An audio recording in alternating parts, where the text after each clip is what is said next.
not young, but certainly not old lady. Looked like a young lady, you know. And she looked like she had like Down syndrome. She wasn't fully developed, weird shape, and to the skull and eyes. And she's standing by herself on the wall near her room, which is right next to one of the nurses' stations. I'm waiting on the nurse. She ain't getting there. So I noticed her looking at me, and I'm not gonna pretend I don't see a person, you know. So I said hi, you know, in my pleasing voice. And she kind of said hi back. She woke up, like, you know, her eyes woke up and said hi. And then she goes back into her daze. And I don't remember what I said. And I said to her, what a pretty shirt you have. And I said it was pretty pink stripes. So it's cute. She grabs at her, it was more near her collar. What do you call it? By the wrist? What do you call it? Sleeve? Cuff, and she kind of touches it, looks down at the pink stripe and smiles. And she kind of looks back up at me. I mean, very childish like, you know what I mean? Like a little innocent child.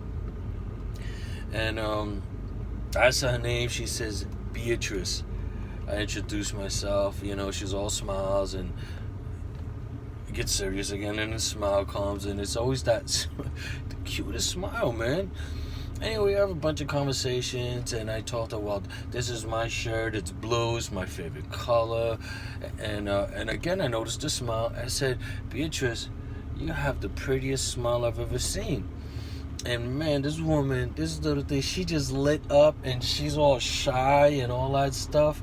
And I said, well, I was waiting for the nurse, but she's not here. I got to go now.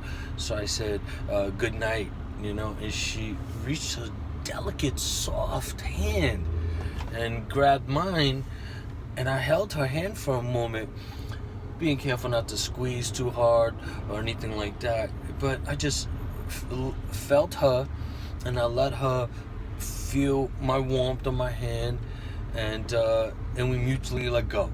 We disconnected, you know. And she was just, and I started walking away, and then I'd look back, and she was just had this to herself. To smile, you know, like she's carrying she's reminiscing, you know, right there. It was so sweet. I felt good about myself. But if anything, I feel very fortunate. I felt fortunate to meet an innocent soul.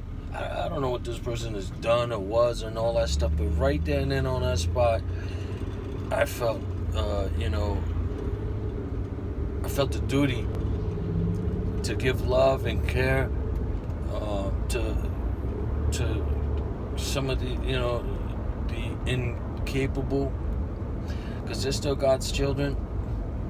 And, you know, we're supposed to look out for our neighbor, or however the expression is, you know. We're supposed to look out for people. We're not supposed to ignore them. That's my little 6-minute 2-cent joint right there. I ain't got a whole lot to talk about. So you know how I do tradition. This is your boy Ali. Peace.